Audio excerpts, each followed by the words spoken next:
When my kids were little, I used to read to them from Alice in Wonderland. And I remember we learned that the Mad Hatter was mad because it represented hatters of the time, and that apparently the guys who made hats used mercury to turn the fur into felt, and they would breathe the mercury, and it would cause brain damage, and hence the Mad Hatter. And that was in the 70s and 80s that I had my young kids, and I, at the same time, was learning that we were supposed to avoid using aluminum pots and pans because there was apparently a connection to autism. So that was the first time for me that I made any connection between heavy metals and human health.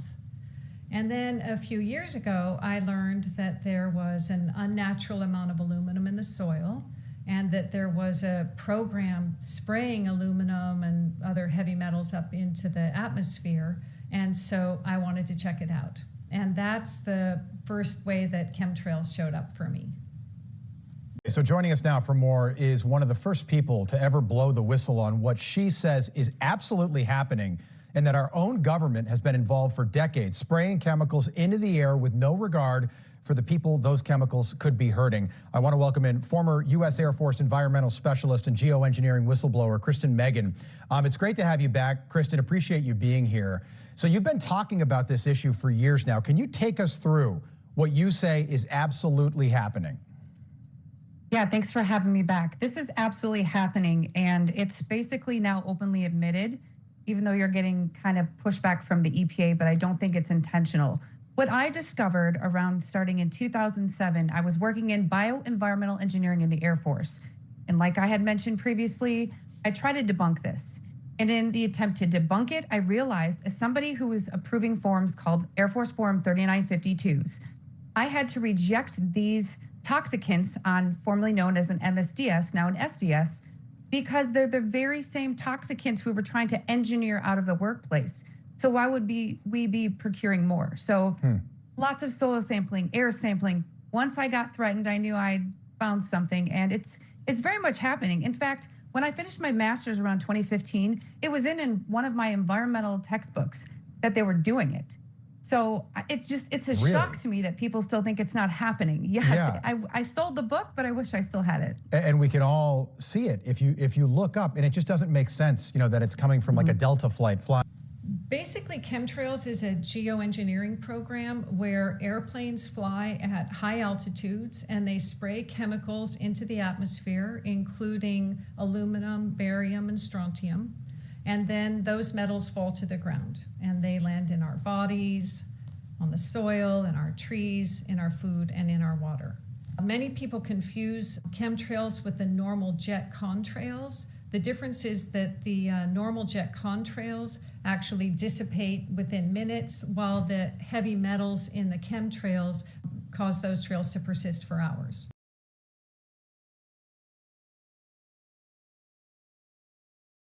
And it's not a hypothetical thing. There are 32 states that already have legislation that's related to weather modification. The U.S. agencies that are documented to be involved in it include the U.S. Air Force, the National Oceanic and Atmospheric Administration, the U.S. Department of the Interior, the National Science Foundation, and I know China boasted about using cloud seeding and weather changing before the 2008 Olympics in order to keep the opening ceremony dry. There's sprayed particulate dispersion. There is no theory in this equation. Bottom line is, when we have up-close film footage of these aircraft at altitude, KC-10s, KC-135s, C-17 Globemasters, with nozzles visible turning dispersions on and off. This is not, quote, condensation. Geoengineeringwatch.org is the only entity that has taken a NOAA flying lab, National Oceanic and Atmospheric Administration flying lab, top scientists in it, to sample what these heavy aircraft are emitting at altitude. That sample was processed at Rensselaer Polytechnic in New York, one of the world's most renowned testing institutions. We found exactly what we knew we would find, starting with aluminum nanoparticles. Bioavailable freeform aluminum is toxic to all life, period. That element is named in numerous climate engineering patents as part of a geoengineering dispersion element.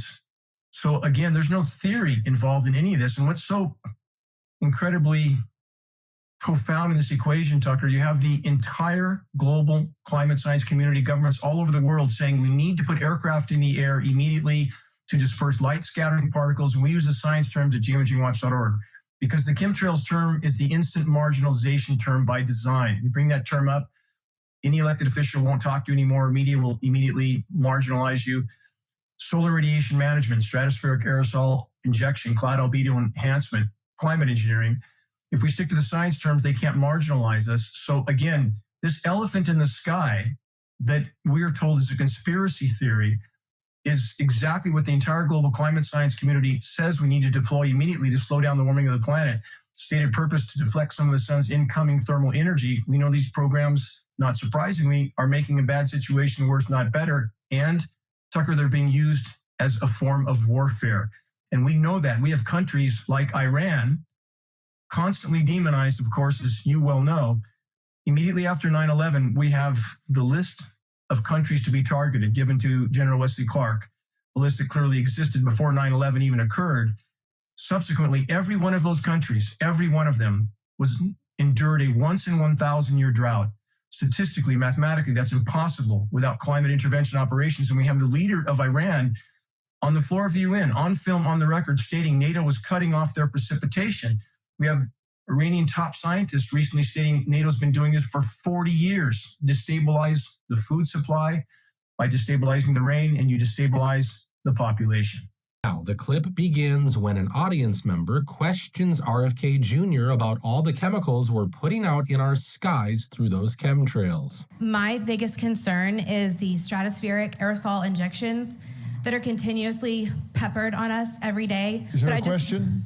Yes. How do we stop it? Well, let me show you how he responded to this. That is not happening in my agency. You know, we don't do that. It's done, we think, by DARPA. Folks, I don't know what's more concerning. The fact that we don't know what's exactly behind those chemtrails, or the fact that DARPA is the most likely culprit here. I'm going to do everything in my power to stop it.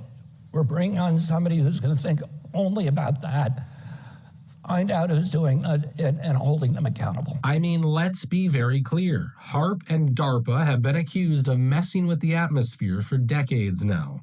So that this is happening is completely documented. It's just that you have to know where to look because it's not talked about on mainstream weather reports. And this is where it gets controversial. And it's kind of weird because even though it's factual that there are metals in the atmosphere and factual that those metals are falling to the ground, when you acknowledge that or question the legitimacy or the legality or the safety or the morality, it becomes controversial. And really, that's sad because if you're questioning something that has such major impact on us and on future generations and on our planet, it seems to me that it should be one of the most natural and encouraged parts of life and education. If you see, for example, breath condensing, if you see some researchers in the Arctic and their breath is condensing because it's very cold, do they get a cloud starting to form over their head?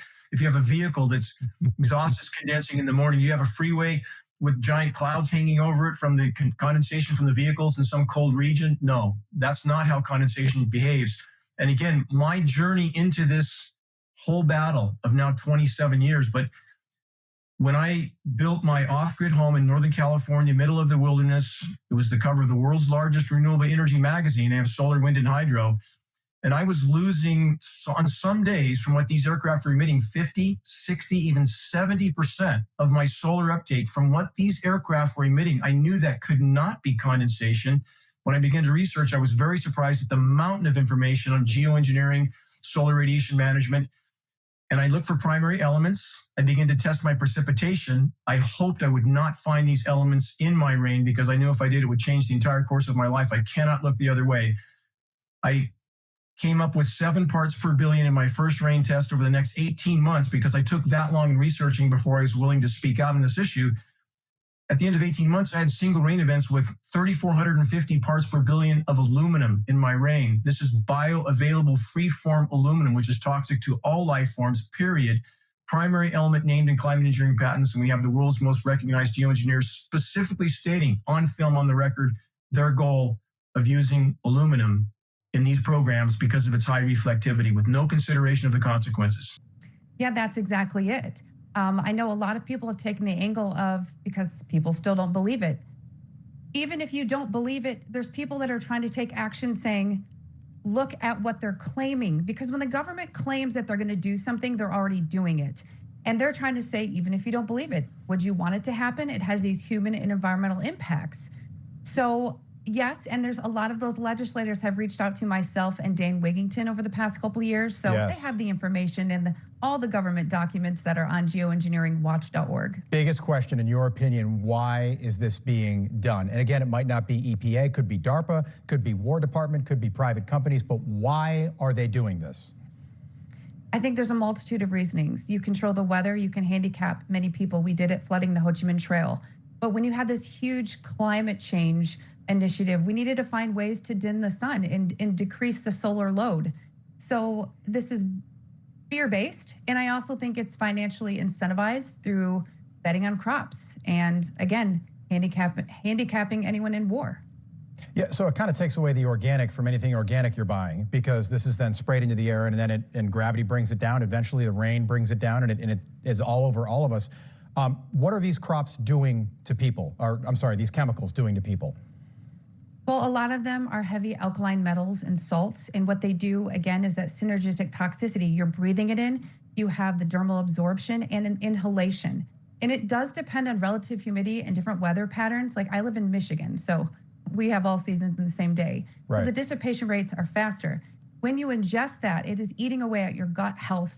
And the thing is when they're using strontium and barium, those things bioaccumulate in the bones, and it also displaces potassium. And if anyone's ever had low potassium, you know that causes a massive issue with your nerves and your heart, and it can mimic a heart attack.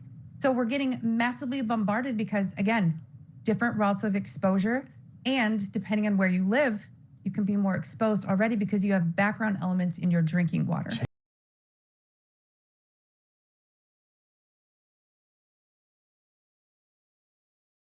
Correct. And I have friends in the solar industry and who, off the record, inform me that some of the commercial solar plants are producing half their design output, and they won't talk about why because they don't want to lose subsidies. So again, this is a very known element in many fields. In fact, with the nation's weathermen, National Weather Service, and NOAA, National Oceanic and Atmospheric Administration, there is an illegal federal gag order on all agency operations with those two entities. Why would our government feel the need to gag the weathermen? I had a NOAA scientist state to my face, quote, "We all know this is going on. We have no First Amendment protection. We don't know what to do." So the bottom line is, let's all just pretend this isn't going on while it's virtually dismantling the planet's primary life support systems and ubiquitously contaminating everything everywhere. I'm not just talking about aluminum. We have in lab tests. And again, we've done hundreds of lab tests. We did 500 working with the University of Minnesota, an internationally recognized agricultural institution. We have aluminum, barium, strontium, manganese, surfactants, polymer fibers, graphene, all of this coming down in our breathable air column, Tucker.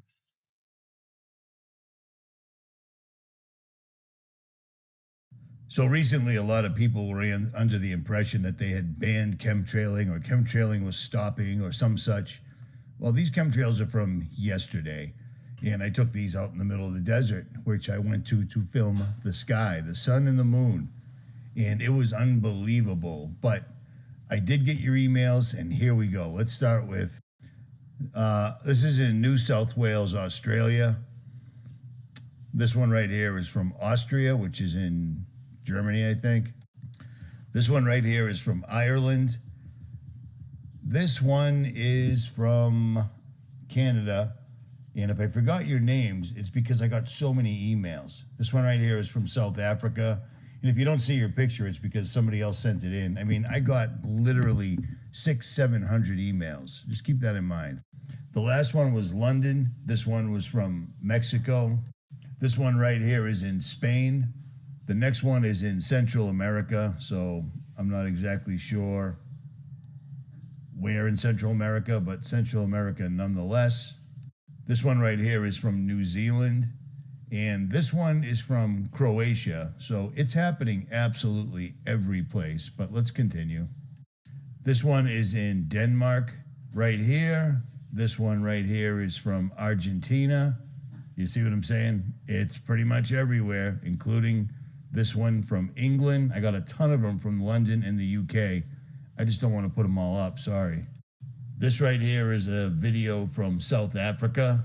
You see what I'm saying? This is a worldwide thing. It's all over the world, and it's getting unbelievably worse. This one is off the Ho Chi Minh Trail in Vietnam. This one is from Munich.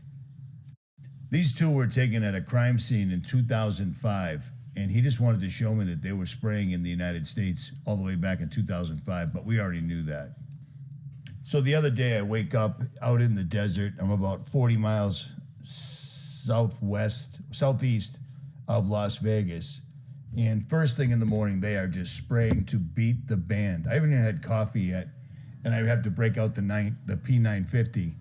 And you can see this guy is flying straight out of the sun, so he's creating a shadow directly in front of himself. Some people used to think those were lasers or whatever. It's just the shadows from the heavy metal. It actually creates a shadow. But here's the funny thing. I break out my camera because I see a ridiculous amount of stripes in the sky. There's about 13 stripes from horizon to horizon. So I break out the camera because there's one airplane that's not spraying. And my plan was I'll videotape him as he turns it on. You know what I mean? And I didn't expect what I was going to see. And this is it right here. This is crazy, and this is completely 100% legit. So here we go.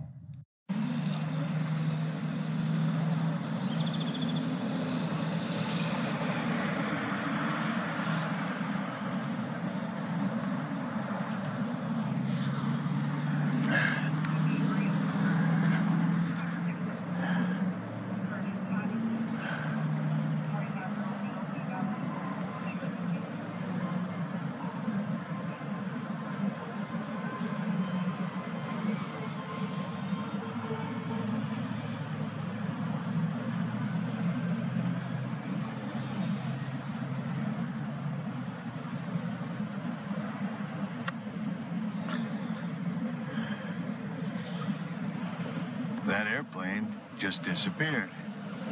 I am not even exaggerating in any way. That plane is gone. I thought my camera just lost focus, but it's gone. He was right off the chemtrails.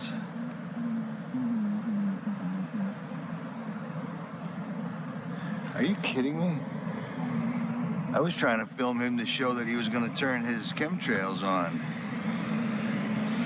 I mean, an airplane just disappeared.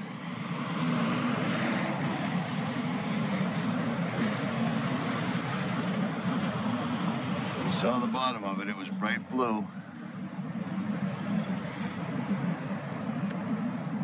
Now, I know that sounds ridiculous, but let's slow it down and zoom in a little bit real quick. So there he is. He's flying. He's flying. I'm tracking him, no problem. He's white. He's contrasted against the sky perfectly. He's got a blue bottom. And then all of a sudden, this happens. He just kind of gets, it seems like he's getting blurry, and then that. And you can see the circle around him. Do you see what I'm saying? Watch this one more time. Did you see it? And then literally I broke out my spotting scope, I broke out my binoculars, and I could not find him whatsoever at all. Watch this one more time. Did you see it? You know, when I was a kid, I used to see these trails in the sky all the time. And so, oh, that's cool. A jet just went over. And then you started to see a whole bunch of them. And next thing you know, everybody in your neighborhood was fighting and arguing, and you didn't know why. Okay, and you really didn't know why. I mean, everybody was fighting. So he started riffing about the chemtrails. Who's doing this specifically? Ultimately, all roads lead to those who print the money. But we know as far as the coordinating entities, certainly DOD, DARPA, and we have documents to prove the existence of these programs going back decades, documents hundreds of pages long. We have an 800-page U.S. Senate document from 1978 outlining the scope and scale of these programs then. specifically calling for intergovernmental cooperation, even between, quote, otherwise adversarial nations, because of the cross-border ramifications of these programs. You can't just geoengineer over your own country. Who's the biggest player? Obviously, the United States of America, because of the size of our military. The U.S. military has 3 times more aerial tankers, which are the primary aircraft used in these operations, 3 times more than all other militaries in the world combined. And if I could back up to the whole condensation trail narrative again, which is perhaps one of the greatest lies ever perpetrated on populations all over the world, all military tankers and all commercial aircraft are equipped with what's known as a high bypass turbofan jet engine. That's a jet-powered fan. 90% of the air that moves through that engine is not combusted. So by design, that engine is nearly incapable of producing any condensation trail except under rare and extreme circumstances, which are diminishing by the day because of the warming that's occurring in the troposphere. So much warming. We've had 2 former military pilots that fly private aircraft. Important people have contacted us at geoengineeringwatch.org. In both cases, they were off the coast of the Pacific Northwest, and their aircraft were forced into emergency auto descents because the air outside that aircraft was 45 to 50 degrees above what it should have been. The air was not dense enough to carry those aircraft. These people are very, very alarmed, but very afraid to speak out. Aircraft are taking off from countless locations. We're aware of a number of military bases where we know they're deploying from. We also have commercial aircraft with commercial markings that we know are being used in these operations. We know that because we have film footage of these aircraft, retrofit nozzles mounted on the wing pylons. We have up-close photographs aimed into the exhaust jet stream to make this look like, quote, condensation. We are not implicating commercial pilots or personnel, but we are communicating with them. Some commercial pilots that distribute our printed materials in pilot lunchrooms, for example, covertly, because they know their aircraft are being used. These are automated systems. They carry a small payload. You might remember about in the year 2000, the weight of the aircraft became a very big deal, how much luggage you carried on, how much weight you carried on. That appears to be when this was implemented. And we also know that the DoD has leased a significant number of commercial aircraft with commercial markings. Why would the DoD need or want that? And again, for the base material, because we're talking about an extraordinary amount of material here, based on our testing with the University of Minnesota, again, about 500 lab tests there, and extrapolating how much material was in the precipitation, projecting that globally, it appears something in the range of 40 to 60 million tons of nanoparticles are being dispersed annually in skies all over the globe. And the smaller the particle, the more toxic it is, the more harmful it is, the more bioavailable it is. And all the official air quality testing by design doesn't even look for these elements, let alone disclose them. So official air quality testing is PM10, 10 microns, occasionally PM2.5. Those are boulders compared to a nanoparticle. You can fit up to 100,000 nanoparticles across the width of a single human hair. They're inconceivably small. And the reason they use such small particles is because they stay aloft longer. And that's the goal. Keep the particles suspended in the atmosphere. And there's more volumetric forcing. There's more surface area the smaller the particle for a given amount of material. So it appears, and we have a published study on this, there is a peer-reviewed published study that implicates coal fly ash as a base material for these operations because it contains many of the elements the climate engineers feel they need to disperse in our skies, and it provides plausible deniability, and it gets rid of a waste product that they're always trying to get rid of. There's other elements added. American Elements Corporation appears to be one of the primary suppliers for these operations. But again, the fact that this can go on in our skies and the mountain of data that exists on this and the continued pretending by the so-called climate science community that this is ongoing is mind-numbing, and they won't be able to hide this for much longer, Tucker. I want to stress that. These programs will be forced to light. And if I could end with this, when those pretend, again, like the Wikipedia definition you read, that this is some sort of an outlandish conspiracy. Let's go all the way back to 1962. 63 years ago, President Lyndon Johnson on film, on the record, ranting like a lunatic. It's the first 30 seconds of the weekly commercial-free, non-political Geoengineering Watch national broadcast we put on radios out of our stations out of our pocket across the country. But the first 30 seconds is this film footage of Johnson stating we had the power to control the world's cloud layer then, and quote, he who controls the weather controls the world. How far have they come since? This is what an unfolding disaster looks like in the U.S. beekeeping industry. Each of these hives can hold as many as 80,000 bees, but for reasons no one can pinpoint, the bees in all these hives and tens of thousands more have turned up dead. Have you ever seen it this bad? Never, not even close. The data is showing us that this is the worst bee loss in recorded history. Tucker, you know the bees are collapsing, right? Oh, of course. I know very well. So we know this year we were told 70% collapse this year. That's staggering. That's incredibly alarming. But what's the real figure? The real figure is that's a 70% collapse of the 20% that was remaining. We're down to single-digit percentages of pollinators left right now. We know insect populations have declined. This is terrestrial and aquatic insect, 80 to 90% globally. It's very noticeable. And if you don't believe it, remember the windshield on your parents' station wagon as a child in the summertime was covered in bugs. And that is not, I drive in a rural area every night and no bugs. That's real. No bugs, no people. Also, we publicized this in 2012 with my work with former government scientists that could speak out because they were retired. And the science community tried to marginalize us. And now they've had to admit to it. If your listeners search insect apocalypse, they'll find the alarms going off all over the globe because this translates to plankton as well. No plankton, no people. We have peer-reviewed science study now from the Atlantic. Plankton population is down 90%, 90. Other oceans not far behind. That's the greatest oxygen producer on the planet. That is the base of life on Earth, plankton. We are the human race right now, Tucker, I've used this example before, but it sends a message that's very accurate. It's like occupants of a car parked on the railroad track. The train is seconds from impact, lights flashing, horn blaring, and they're trying to decide what station to put the radio on.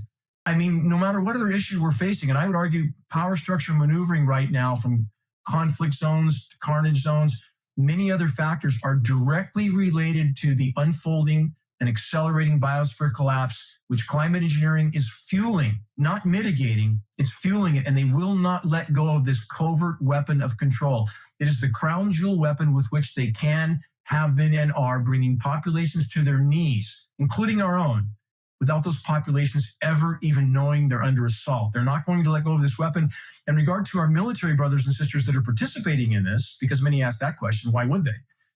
But the bottom line is, and I've heard you say, I just heard you cite this, and I thank you for doing so, that our military brothers and sisters took an oath to protect their populations. I heard this on a former presentation you just made, to protect their populations from all threats, foreign and domestic.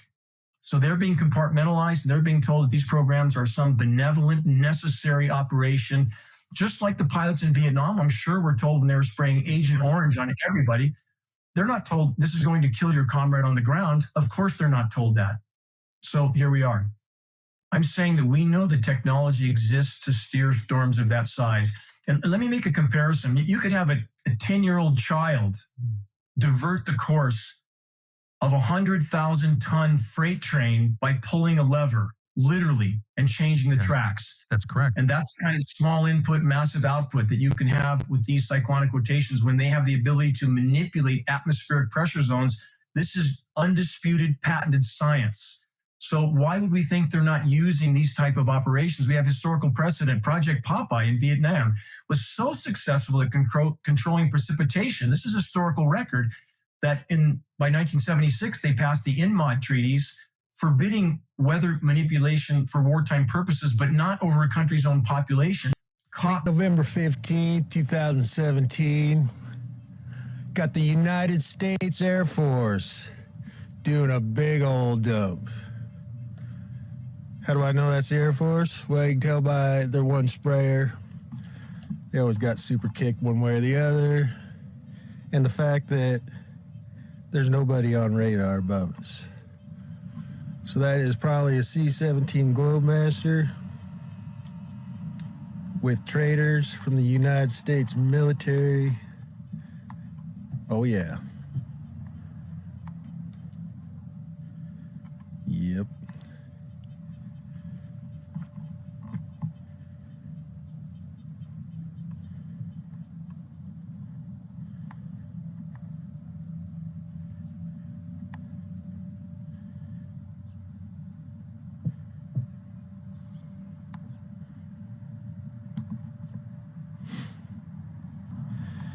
Do you see this, law enforcement, elected officials?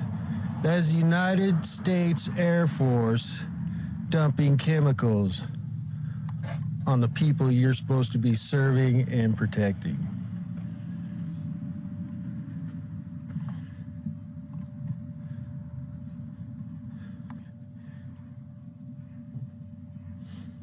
Oh, I get so pissed. Sorry, I'm shaky. I get so pissed when they come over.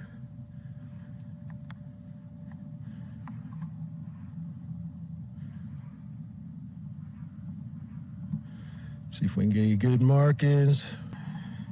As you can see, they are dumping.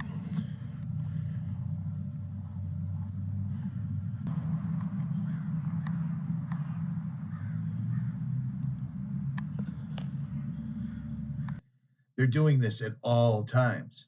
They're doing it at all times. This is happening nonstop. It isn't just commercial planes. It isn't just UAVs, unmanned aerial vehicles. It's also our own military spraying. And there's no two ways about it.